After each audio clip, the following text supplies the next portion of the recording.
on finit par accepter ce que l'on tolère. On vit dans une époque où la tolérance est quelque chose qui est presque tendance. On n'arrête pas de nous dire « Ah, mais il faut être tolérant ». Ok. Mais en matière de tolérance, j'aime cette déclaration qui sert de titre à notre partage de ce matin. Le problème avec la tolérance, c'est qu'on va finir par accepter ce qu'on va tolérer. Et donc, est-ce qu'on peut tout tolérer ou pas? Et sur quels critères? Je ne vais pas partager une liste des choses que l'on doit tolérer, de celles qu'on ne doit pas tolérer. Ce n'est pas à moi de le faire. J'ai mes propres critères en tant que pasteur. J'espère que vous avez aussi vos critères de tolérance en tant que chrétien, chrétienne. Et puis, il y a des choses sur lesquelles, en tant que chrétien, on doit être capable de dire « Non, ça, c'est pas quelque chose que moi, je peux... » Alors que toi, tu le vives, c'est ton affaire. Mais moi, je ne peux pas tolérer ça. Et il y a un texte dans la parole qui reflète bien les problématiques que peuvent entraîner la tolérance dans notre vie.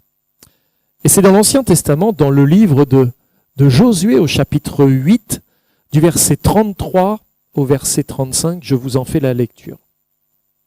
Tout Israël, ses anciens, ses officiers et ses juges se tenaient des deux côtés de l'arche, devant les sacrificateurs, les Lévites, qui portaient l'arche de l'alliance de l'Éternel. Les étrangers, comme les enfants d'Israël, étaient là, moitié du côté du mont Garizim, moitié du côté du mont Ébal, selon l'ordre qu'avait précédemment donné Moïse, serviteur de l'Éternel, de bénir le peuple d'Israël. Josué lut ensuite toutes les paroles de la loi, les bénédictions et les malédictions, suivant ce qui est écrit dans le livre de la loi. Il n'y eut rien de tout ce que Moïse avait prescrit que Josué ne lut en présence de toute l'assemblée d'Israël, des femmes, des enfants, des étrangers qui marchaient au milieu d'eux. Amen. Lorsque Josué eut l'opportunité de bénir le peuple d'Israël, comme cela lui avait été demandé par Moïse lui-même, cela se produisit juste après la conquête de Jéricho et de la ville de Haï. Vous connaissez l'histoire de Jéricho et de Haï. On ne va pas revenir dessus, sinon je vous encourage à aller le lire dans la Bible. Cette bénédiction que Josué adressa à son peuple était un mandat qu'il avait donc reçu directement de Moïse, stipulant qu'après avoir traversé le Jourdain, il devait rassembler le peuple pour le bénir et l'unir devant Dieu en le confrontant à sa loi. Et cette instruction de Moïse, on la trouve dans Deutéronome, au chapitre 27, versets 12 et verset 13, il est écrit « Lorsque vous aurez passé le Jourdain, Siméon, Lévi, Juda, Isaacar, Joseph et Benjamin, c'est les noms des chefs des tribus d'Israël, qui sont comptés au nombre de 12.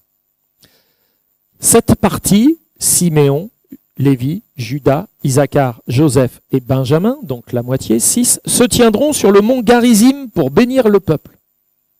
L'autre moitié, Ruben, Gad, Azer, Zabulon, Dan et Nephtali, se tiendront sur le mont Ébal pour prononcer la malédiction. Ainsi, tout le peuple était amené à choisir entre la bénédiction et la malédiction. Vous savez que la loi comporte les deux parties. Voilà ce qui t'arrivera si tu suis cette loi, tu seras béni, et voilà toute la liste des bénédictions. Par contre, si tu transgresses cette loi, voilà toute la liste des malédictions. Et il y en a aussi une certaine quantité. Et donc, le peuple est divisé en deux camps, une partie sur le mont Garizim, l'autre partie sur le mont Ébal, ceux qui vont prononcer la bénédiction, ceux qui vont prononcer la malédiction, et au milieu, vous avez l'arche de l'alliance qui est là, et à l'intérieur, il y a les tables de la loi. La loi va être mise au centre du peuple d'Israël, bénédiction et malédiction sont prononcées pour avertir le peuple de ce qui se passe par rapport à l'observation de la loi ou la non-observation de la loi. À Sichem, Josué lut donc tous les commandements de Moïse sans en omettre aucun devant l'ensemble du peuple d'Israël, incluant hommes, femmes, enfants, ainsi que les étrangers qui étaient parmi eux. Tous devaient connaître la loi de Dieu et s'y conformer. Pour recevoir les bénédictions qui en résultaient, ainsi que les malédictions en cas de transgression. À peine Josué avait-il communiqué le contenu de la loi pour unifier le peuple, que la première épreuve de déstabilisation survint. Vous imaginez ? À peine l'intention de vouloir faire la volonté de Dieu va commencer au sein du peuple, après les conquêtes, que déjà la première opposition arrive. Dis-toi bien, mon frère, ma sœur, que dès l'instant où tu vas prendre de bonnes résolutions, les combats vont commencer. Il faut s'y attendre. Certains disent, autant de ne pas en prendre. Ce à quoi je dirais, c'est la solution de facilité, mais ce n'est pas la solution de sainteté. Il est bon de prendre des résolutions, et des bonnes résolutions en conformité avec la parole de Dieu, mais attends-toi à ce qu'il y ait de l'opposition. Mais il semble que la défaite d'Aï n'a pas été bien comprise lorsque la ruse se manifeste. Et dans ce passage du livre de Josué, il y a une ruse manifeste. Et on va voir que la défaite d'Aï, elle n'a pas porté ses leçons. Josué chapitre 9, versets 3 à 16. Les habitants de Gabaon, de leur côté, lorsqu'ils apprirent de quelle manière Josué avait traité Jéricho et Haï, eurent recours à la ruse. Ils se mirent en route avec des provisions de voyage. Regardez ce qu'ils vont faire. Ils prirent de vieux sacs pour leurs ânes et de vieilles outres à vin déchirées et recousues. Ils portaient à leurs pieds de vieux souliers raccommodés et sur eux de vieux vêtements. Et tout le pain qu'ils avaient pour nourriture était sec et en miettes. Ils allèrent auprès de Josué au camp de Gilgal et lui dirent, ainsi qu'à tous ceux d'Israël, nous venons d'un pays éloigné et maintenant faites alliance avec nous. Les hommes d'Israël répondirent à ces Éviens, peut-être que vous habitez au milieu de nous, et comment ferions-nous alliance avec vous?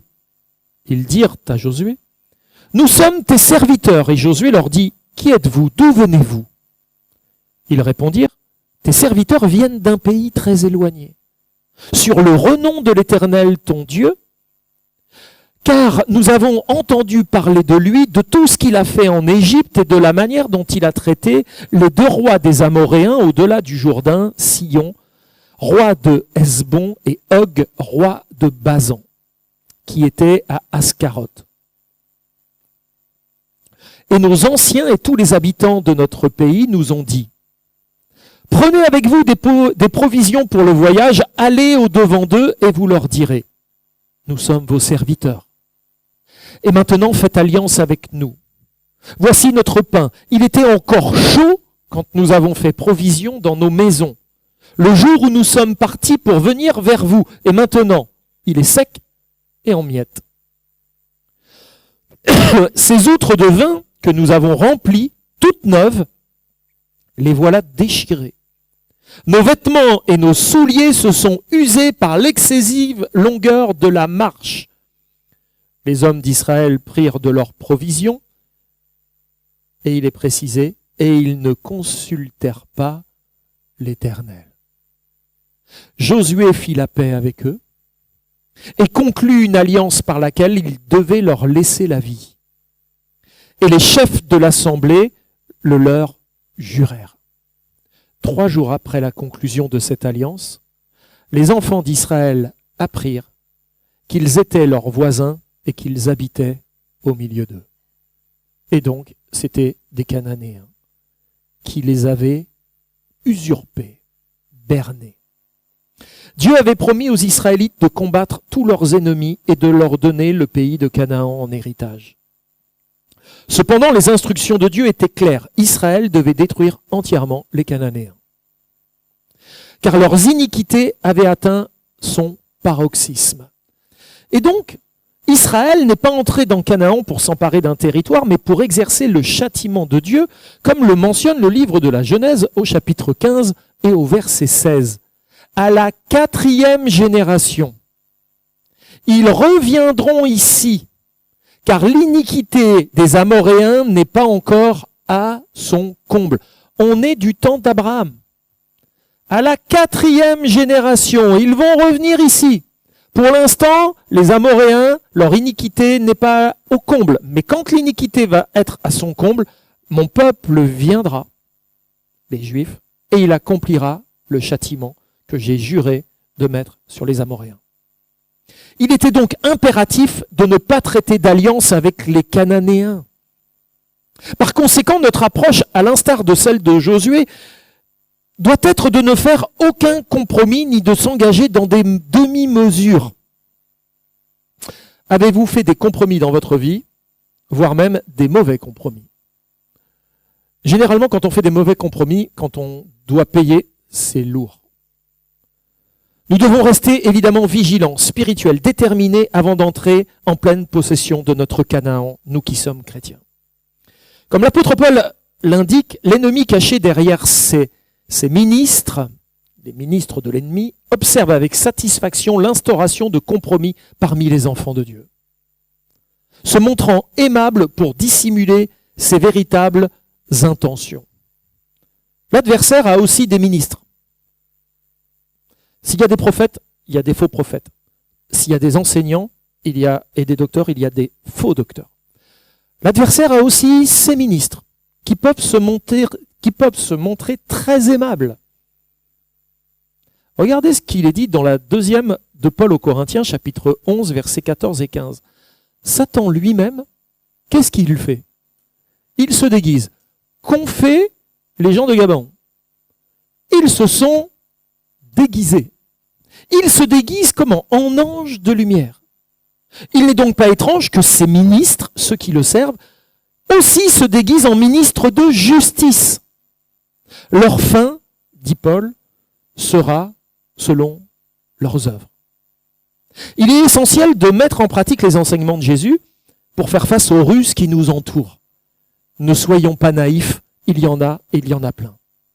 Matthieu chapitre 10, verset 16, c'est Jésus qui parle. « Voici, je vous envoie comme des brebis au milieu des loups. Soyez donc prudents comme les serpents et simples comme les colombes. » Bon, moi là, je suis un peu gêné avec ce que Jésus dit, pas vous? Jésus, il me demande d'être comme un serpent. Moi, le serpent, j'ai pas une image très positive du serpent. Je ne sais pas ce que vous en pensez. Et ces paroles de Jésus peuvent sembler paradoxales et difficiles à appliquer. Comment être en plus à la fois prudent et simple, semblable à un serpent et à une colombe?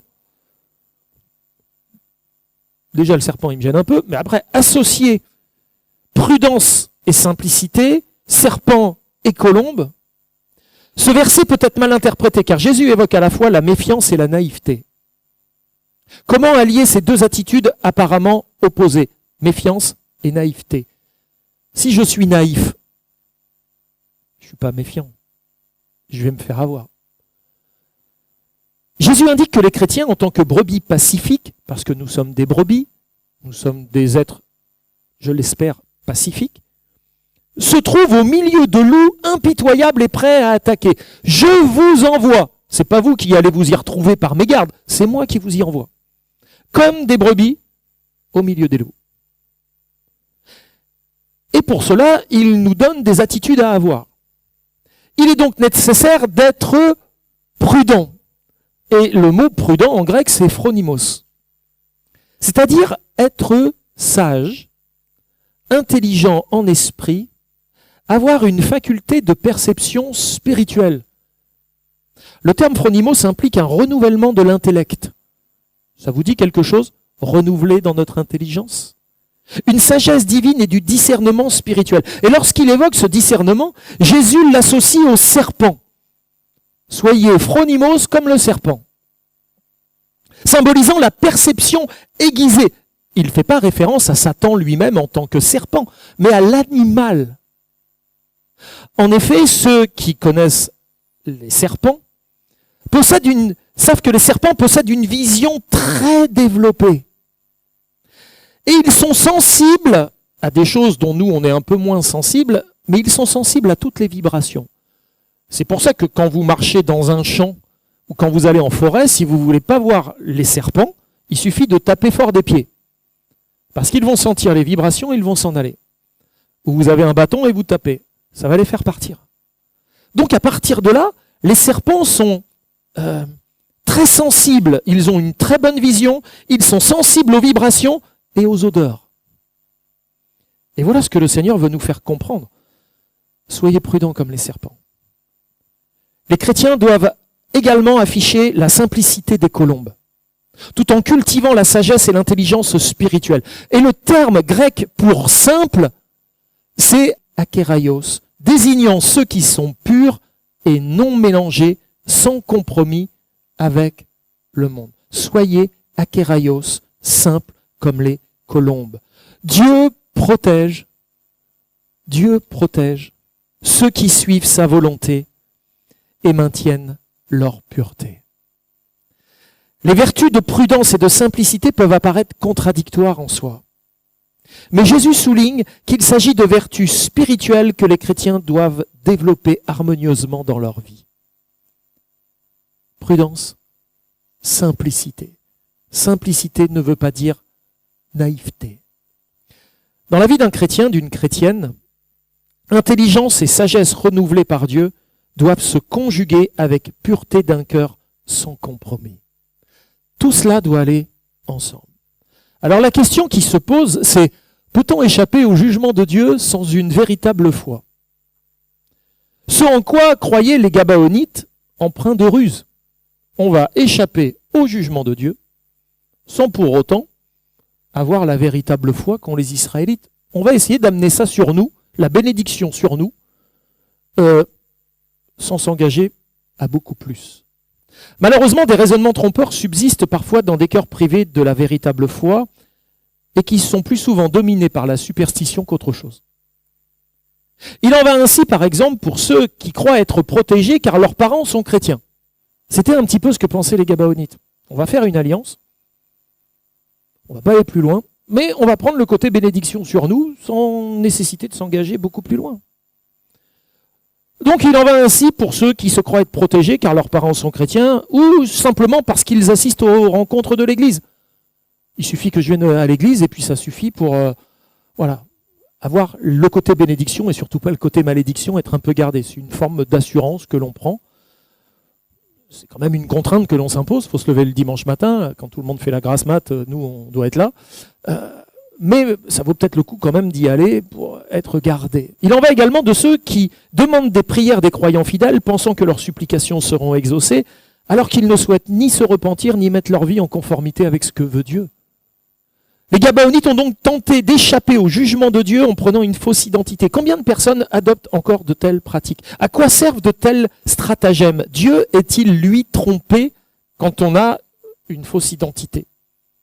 Je dis que je suis chrétien alors qu'en fait, c'est juste des vêtements sur mon dos, une apparence que je tiens, et puis ça va pas tellement plus loin.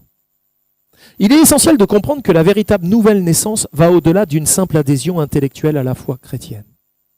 Elle constitue la preuve de l'authenticité d'un chrétien. Une personne véritablement née de nouveau a l'assurance de son salut. Le Saint-Esprit agit dans la vie d'une personne née de nouveau, produisant ainsi le fruit de l'Esprit. Une personne née de nouveau a un impact croissant sur les autres et sur l'Église grâce à ce fruit de l'Esprit qui se développe dans sa vie. Une personne née de nouveau lit, aime et croit et applique continuellement les enseignements de la Bible, participant activement à la vie de son Église sans être dans des phases de rébellion et de résistance. Une personne née de nouveau entretient une relation personnelle fidèle avec Jésus-Christ, écoutant et obéissant à sa voix. Une personne née de nouveau aime son prochain. Une personne née de nouveau avance dans sa croissance spirituelle, en lien avec sa vie chrétienne, sans trop de stagnation, j'oserais dire. Il y en a des critères, et la liste n'est pas complète, de ce que la nouvelle naissance doit produire en nous. Bien que les Gabaonites aient momentanément échappé au jugement de Dieu, ils ne pourront éviter le jugement dernier qui est bien plus redoutable en réalité. Et même si l'on échappe à la vigilance humaine, il est impossible de fuir le regard de celui qui sonde nos cœurs. Quelle terrible réalité que de tomber entre les mains du Dieu vivant. Les conséquences du manque de vigilance pour les Israélites ont été considérables. Il y a la ruse des Gabaonites. Ma foi, c'est leur problème. Ils font croire qu'ils sont alors qu'ils ne sont pas, juste pour essayer d'en tirer des compensations pour leur vie. Il n'y a pas besoin d'aller beaucoup plus loin avec eux. Prions pour eux. S'il y a des Gabaonites au milieu de nous ce matin, que le Seigneur vous bénisse et qu'il vous attire à lui dans sa grâce, pour que vous ne soyez pas juste dans des apparences, mais que vous puissiez aller plus loin avec Dieu, plus profondément avec lui, et que l'alliance soit véritablement une alliance qui n'est pas faite juste avec l'Église et son peuple, mais avec Dieu lui-même. Quelles sont les conséquences d'un manque de vigilance pour les chrétiens? Souvenez-vous pourquoi Israël est trompé par les Gabaonites. Parce qu'il s'est montré sûr de lui et a agi dans l'indépendance vis-à-vis de Dieu. Je remets le verset de Josué 9,14. Les hommes ne consultèrent pas l'Éternel. Lorsque les Gabaonites sont arrivés en disant « On va faire une alliance avec vous, regardez, on vient de loin, on a des vêtements usés, des godasses usées. Ah, notre pain était frais quand on est parti, regardez, il est tout dur, il est tout en miettes. C'est la preuve qu'on vient de loin, on n'habite pas au milieu de vous. Donc il n'y a pas de problème, on peut faire une alliance ensemble. » Ben ouais, mais c'était tromperie. Et le peuple d'Israël, au lieu de consulter l'Éternel, ils sont prêts à faire alliance. Ils se disent, ok, ils ont jugé sur quoi? Sur les apparences. Est-ce que ça nous arrive de juger sur les apparences? La parole de Dieu nous met en garde contre la confiance excessive et l'indépendance. Regardez ce que dit l'auteur des Proverbes. Au chapitre 3, versets 5 à 7. « Confie-toi en l'Éternel de tout ton cœur et ne t'appuie pas sur ta sagesse. Reconnais Dieu dans toutes tes voies et il aplanira tes sentiers. Ne sois point sage à tes propres yeux, mais crains l'Éternel et détourne-toi du mal. » Et la crainte de l'Éternel, qui est le commencement de la sagesse selon Dieu, c'est cette crainte qui nous amène à nous tenir sans cesse devant Dieu. Bien qu'à Sichem, Josué ait soigneusement lu au peuple l'ensemble des paroles de la loi, comme Moïse l'avait ordonné, il semble que tous avaient oublié les commandements divins, en particulier le lien avec le Dieu vivant qui pouvait les avertir et les protéger lorsqu'ils le consulteraient. Quel avertissement pour nous qui sommes le peuple de Dieu. La communion d'hier ne garantit pas celle d'aujourd'hui. Hier, je pouvais être très bien dans ma relation avec Dieu, ça ne veut pas dire qu'aujourd'hui, je vais bien l'être forcément. Prenons les avertissements de Dieu au sérieux. 1 Pierre 5,8. Soyez sobres. Veillez, votre adversaire, le diable, rôde comme un lion rugissant, cherchant qui il dévorera. Et le mot « soyez sobre » est intéressant, parce qu'en grec, ça se dit « népho ». Et de quelle sobriété il est question? C'est « soyez calme et concentré en esprit ». Méfiez-vous de l'agitation, de la précipitation.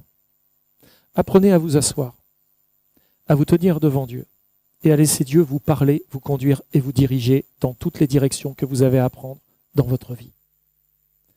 Rappelons-nous que notre force réside dans quoi? Dans l'agitation? Non, dans le calme et la confiance. Et ne nous laissons pas distraire, restons focalisés sur Dieu et sa parole en toutes circonstances. De nombreux éléments positifs semblaient en faveur des Gabaonites. Leur sincérité, leur humilité, d'apparence, sincérité, humilité, leur soumission semblait évidente. Adoptons donc un regard spirituel, capable de discerner au-delà des apparences. Dieu scrute les cœurs, laissons-le nous guider par son esprit. Lui seul est capable de nous dire « l'apparence est belle, mais le cœur n'est pas en phase avec moi ». Malheureusement, Josué va conclure une alliance avec les Gabaonites. Et les chefs de l'assemblée s'engagèrent par serment envers eux.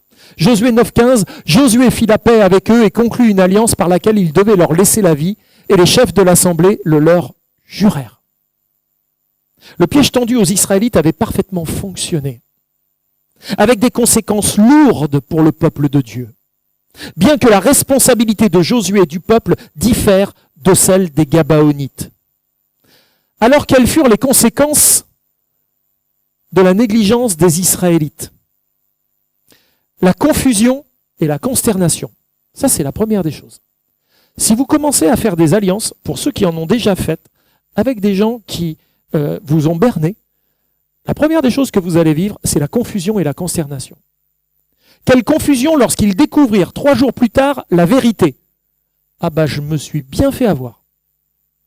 Josué chapitre 9 verset 16, 3 jours après la conclusion de cette alliance, les enfants d'Israël apprirent qu'ils étaient leurs voisins et qu'ils habitaient au milieu d'eux. Trop tard. Lorsque nous manquons de discernement et de sagesse, la première chose qui nous guette est la consternation et la confusion. Nous avons alors toutes les raisons de nous sentir abattus et coupables de notre manque de vigilance et de spiritualité. Si j'avais su. Cet état d'accablement doit nous pousser à la repentance et au désir de consulter Dieu à chaque fois que le besoin est là dans l'avenir. Le truc, c'est qu'ils étaient prisonniers de leur alliance. Ils ne pouvaient revenir sur leur décision de préserver la vie de ce peuple. Ils avaient fait des serments, je te le jure, et c'était fait devant l'Éternel. Même si Dieu n'était pas d'accord, même s'il ne le consultait pas, Dieu avait vu ce qu'ils avaient fait. Josué chapitre 9 verset 18, ils ne les frappèrent point parce que les chefs de l'assemblée leur avaient juré par l'Éternel, le Dieu d'Israël, de leur laisser la vie. Certains se rendent prisonniers d'alliance pendant des années. Une alliance, ça nous engage des fois sur une très très longue durée. Attention aux alliances que l'on va faire. Les Israélites se plaignirent et se révoltèrent contre leurs dirigeants. Josué chapitre 9 verset 18, toute l'assemblée murmura contre les chefs. Cette négligence a entraîné des dissensions au sein du peuple. Chacun cherche un coupable sur lequel faire reposer sa faute, je vous le disais. L'ennemi a réussi à provoquer une division parmi le peuple de Dieu, semant le trouble et la rébellion parmi les Israélites. Vous voyez où est-ce que ça entraîne la mauvaise alliance ? Les Gabaonites ayant obtenu la vie sauve demeurèrent parmi le peuple israélite, bien qu'ils soient considérés comme des esclaves. Josué chapitre 9 verset 21, « Ils vivront, leur dirent les chefs.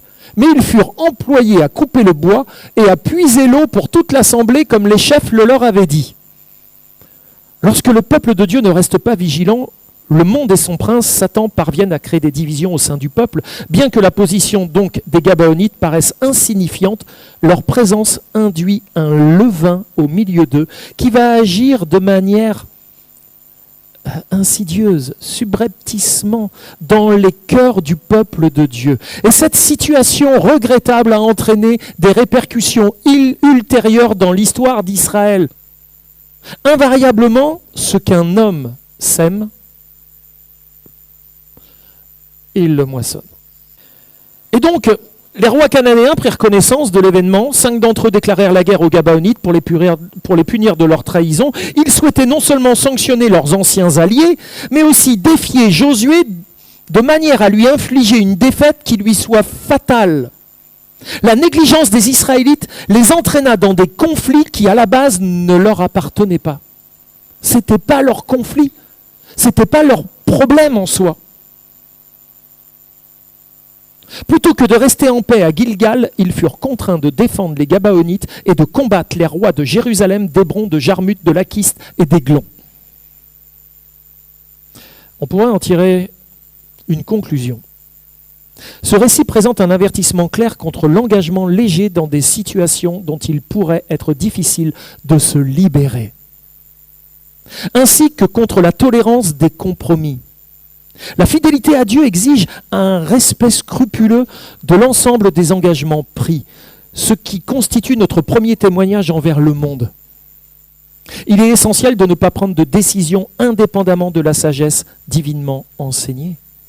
Sans l'assistance de la parole de Dieu et du Saint-Esprit, nous sommes incapables en réalité de reconnaître les ruses de l'adversaire, particulièrement lorsque celui-ci s'apparente à des agents religieux tels que les faux docteurs ou les faux prophètes. Et c'est uniquement en marchant selon l'Esprit que nous saurons ne pas céder aux convoitises de la chair qui demeurent en nous.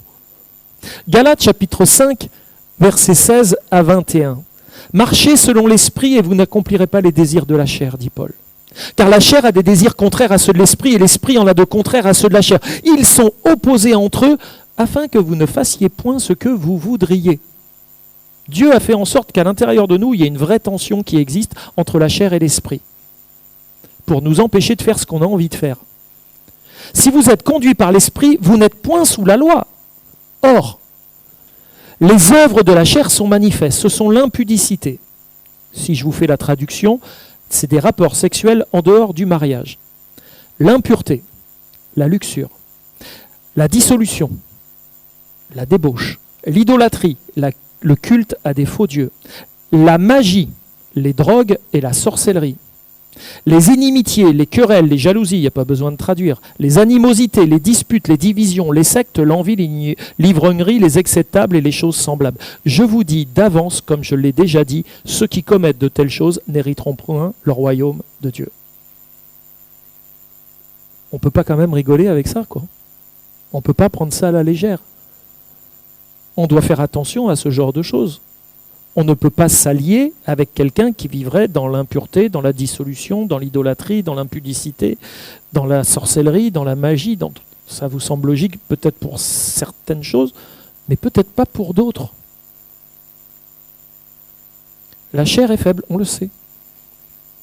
Paresseuse, négligente et ô combien dysfonctionnelle.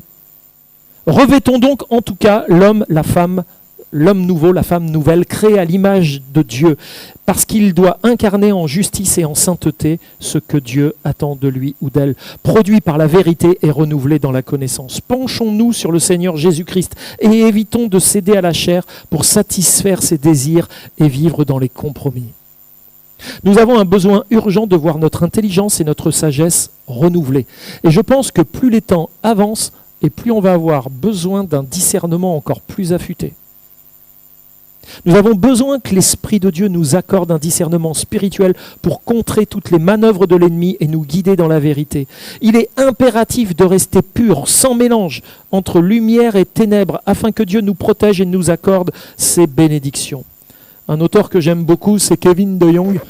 Il écrit « Nous aurons tous la tentation dans les années à venir de faire des compromis ». C'est un auteur contemporain. Nous aurons tous la tentation dans les années à venir de faire des compromis. Et nous aurons besoin les uns des autres pour rester fermes. N'oubliez pas que l'on finit par accepter tôt ou tard ce que l'on tolère. Et il arrivera toujours un moment où nous n'aurons plus d'autre alternative que de poursuivre dans la voie dans laquelle on est. Que Dieu vous bénisse. Je vous souhaite un bon dimanche à chacun et à chacune. Amen.